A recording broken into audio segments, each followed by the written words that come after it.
Aujourd'hui, Chai Tevet, 18 Tevet, avant de commencer le 11e chapitre du Tanya, on fait un petit résumé sur ce que l'on a appris. Donc nous avons dit que chaque juif a deux âmes. Une âme animale, Nefesh Abamit, et une âme divine, Nefesh Elokit. Chacune des deux âmes a 10 forces. 3 forces intellectuelles, Chochma Bina Da'at, et 7 forces émotionnelles qui se divisent en deux grandes catégories. Du côté droit, l'amour, du côté gauche, la crainte. Chacune de ces 10 forces a 3 habits. Ces 3 habits pour s'exprimer, qui sont la pensée, la parole et l'action. On a vu dans le 9e chapitre que chacune des deux âmes combat l'autre. C'est-à-dire, l'âme animale veut que l'homme profite et du plaisir de ce monde matériel.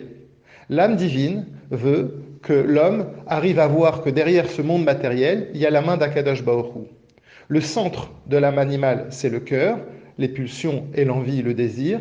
Le centre du Nefesh Elokit, c'est l'intellect, c'est au niveau de la tête, c'est comprendre que derrière chaque chose matérielle, derrière les 4 éléments, il y a la main d'Akadosh Baruch Hu et que tout doit être consacré à Akadosh Baruch Hu. Dans le 10e Pérec, on a dit que si l'âme divine remporte ce combat, la personne devient un tzaddik. On a défini qu'il y a 2 niveaux de tzaddikim. Tzaddik Veralo, c'est-à-dire que le mal n'est plus du tout ni dans la pensée, ni dans la parole, ni dans l'action, mais il n'a pas été encore transformé. Tzadik Vetovlo, le mal a été transformé en bien. Aujourd'hui, dans le 11e Pérec, Rabbi Shlomo Zalman nous dit que si maintenant l'âme animale arrive à vaincre l'âme divine, eh bien la personne devient un rachat. Dans le niveau de rachat, il y a, comme pour Tzadik, 2 niveaux. On commence par Racha Vetovlo. Racha Vetovlo, c'est un peu comme la symétrie de Tzadik Veralo. C'est-à-dire que le Racha Vetovlo, eh bien, il va faire des Averot, dans le sens où le Nefesh Abamit a pris le dessus, mais le bien existe quand même, soit dans la pensée, soit dans la parole, ou soit dans l'action. En d'autres termes, le niveau de Racha Vetovlo peut s'étendre de manière très extrême. Ça peut être une personne qui, de temps en temps et de manière très rare, va faire une Avera, soit dans la pensée, ou dans l'action, ou bien dans la parole, et entre les deux, il se passe beaucoup de temps, mais quand même, il est sujet à faire une avéra. Ça veut dire que potentiellement, il a la possibilité. Le mal est encore en lui. Le niveau des avérotes va aussi dépendre. Il y en a qui vont faire des avérotes qui vont être vraiment des issourim, et d'autres des avérotes qui vont être beaucoup plus légères. Ça, c'est le niveau, si l'on peut dire, le plus haut de Racha Vetovlo. C'est une personne qui, par exemple, de temps en temps, il arrive à faire des choses qui ne sont pas vraiment pour Akadosh Baruch Hu, et entre les deux, il fait vraiment Teshuvah. Teshuvah, ça veut dire que soit sur une mitzvah tassée, eh bien, il demande à Akadosh Baruch Hu, il fait une Teshuvah sincère. Si il a transgressé un lot tassé, eh bien, il va faire Teshuvah, et Yom Kippour va venir pardonner à sa faute. Et si maintenant il a transgressé, que Dieu préserve, un chayav karet ou mita bideshamaim, une avéra qui est extrêmement grave, alors on dit qu'il fera teshuva, que Yom Kippour, la teshuva va attendre sur Yom Kippour et aussi va attendre sur les épreuves que Dieu préserve, que Hachem lui donnera. Donc ça, c'est le niveau de Racha Vetovlo. Dans Racha Vetovlo, il peut y avoir aussi un niveau où la avéra est très fréquente.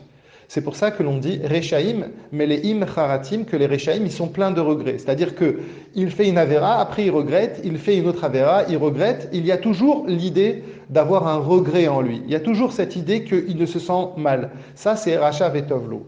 Maintenant, Racha Veralo, c'est quelqu'un qui n'a même plus l'idée de faire Teshuvah. Il ne se sent même plus complexé par rapport à la avéra.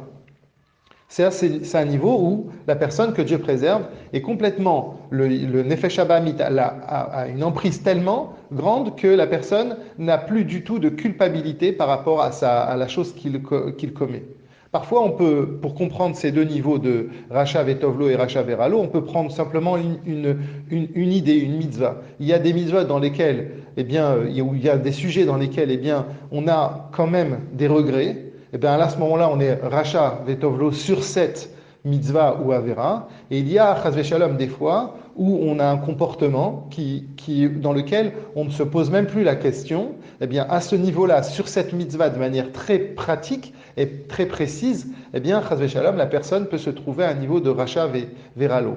Mais quand même, nous dit le Tanya à la fin, même si une personne est racha veralo, c'est-à-dire que ça c'est de manière globale, hein, si une personne de manière globale dans les 613 dans son comportement, il n'y a pas du tout de regret ni de teshuva, quand même la présence d'Akadash Baruch Hu et Makif est autour de lui. C'est pour cela que même cette personne-là comptera dans un minyan, elle va faire partie des 10 personnes, que si Akadash Baruch Hu, s'il y a 10 personnes, Akadash Baruch Hu vient et shochen et réside, parce que la Shrina, elle est quand même là, mais Bederer Makif, elle l'entoure, il n'arrive pas à la capter.